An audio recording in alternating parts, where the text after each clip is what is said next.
We should forgive our enemies, but not before they are hanged.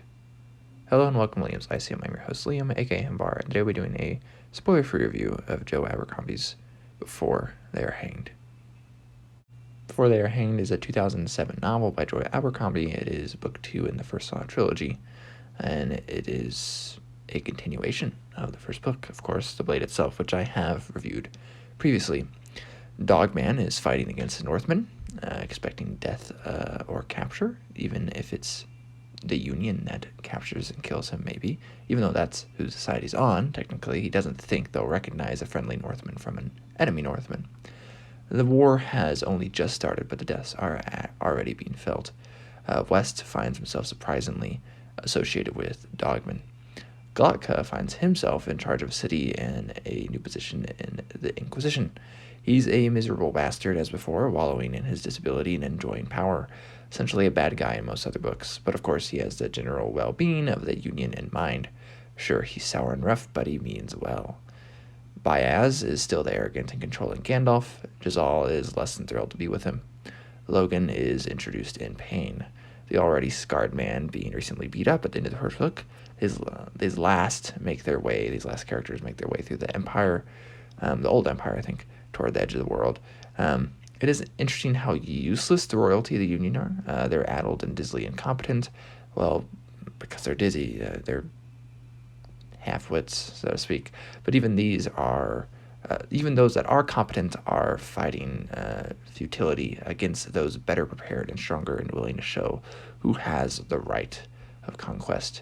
There is struggle, and it is sweaty, bloody, muddy. It's a tale of struggle overall. And it, just as it seems terribly mundane and realistic, something supernatural happens. Regardless if it's a blade or a fist or something devilish or otherwise magical, you're not getting by without getting some scars. There is an awkward sex scene here, literally awkward for the characters, take it as you will. I'm sure Abercrombie had a reason for putting it in there for his version of realism, I guess. There's also an execution scene that is somewhat graphic. There's lots of unheroic moments, things that seem wasted on misdirection or failure. There's some comic moments too. I overall enjoyed the first book more. There are some ruins in this one that I found quite cool. I always like, walking into ruins, like a Lost World type of thing that you get sometimes in epic fantasy.